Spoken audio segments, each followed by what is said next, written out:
The laughter reached me before the words did. Thin, drunk on perfume and champagne, sliding under the hotel suite door like smoke. I had come to surprise her with the bracelet. A simple thing.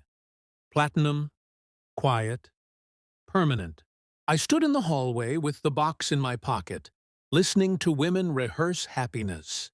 Then her voice, light, careless, polished. I secretly invited my ex under my brother's name, she giggled.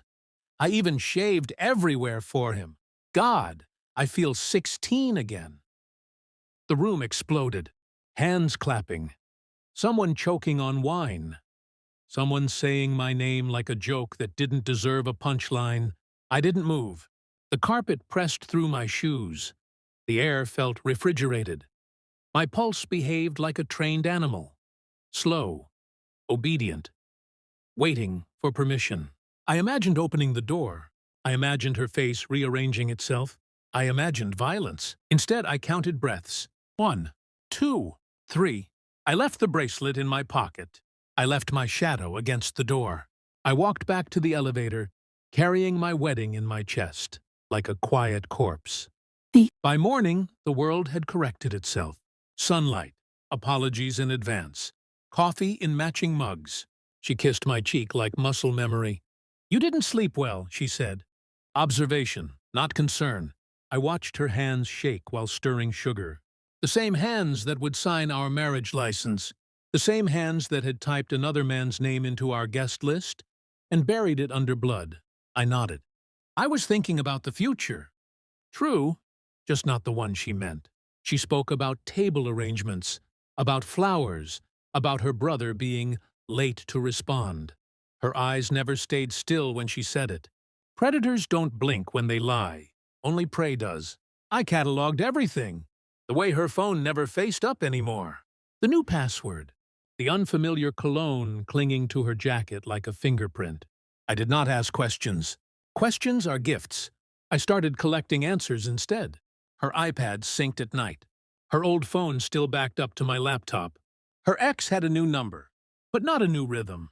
People repeat themselves, even in betrayal, especially in betrayal. I learned his name again. I learned the hotel he booked. I learned that he was arriving the night before our wedding, under my brother's identity, wearing my suit size, sleeping in the building I paid for. I kissed her forehead before work. She smiled like someone standing on a stage built over fire. "I love you," she said. I believed her, in the way you believe a beautifully written threat. That night, I sat alone in the dark, listening to our apartment breathe. I imagined her tomorrow morning, waking up, certain, safe, still thinking I was a man who reacted, not a man who planned. Not yet. I let the night finish its work. At 3:12 a.m., her phone vibrated on the dresser.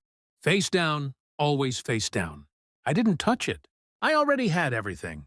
The backups, the messages archived under my brother's name, the voice note where she whispered instructions about the side entrance, the receipt for the hotel room charged to our joint card.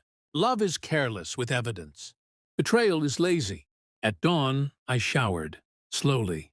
Put on the watch she gave me when I proposed, the one engraved with forever. She woke smiling, nervous, beautiful, certain I was blind. "You're quiet," she said. "I'm listening," I replied. That was not a lie. At noon, I told her we should exchange private vows before the ceremony. Something intimate. Something just ours. Her eyes softened. She still thought intimacy was a weapon she owned. I drove her to the hotel, the same one her ex had checked into under my brother's name. The concierge greeted me by surname. I asked for the key. They gave it to me. People respect confidence more than truth.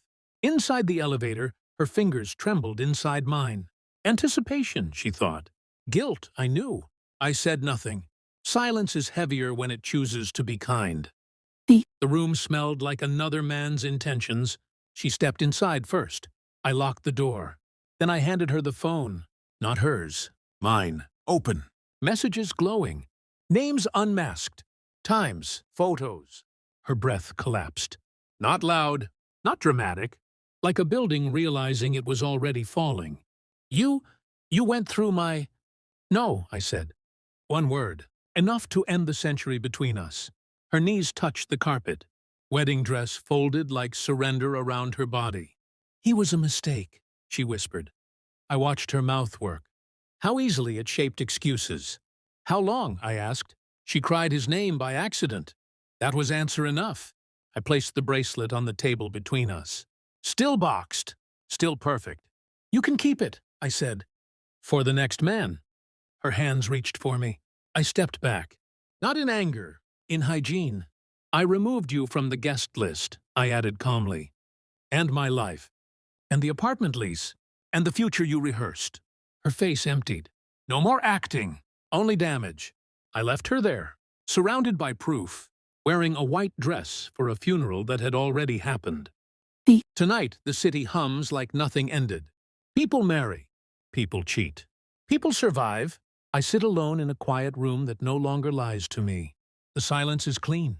She will explain herself for years. I will never explain myself again. Some betrayals don't break you. They simplify you. And I have never been this precise.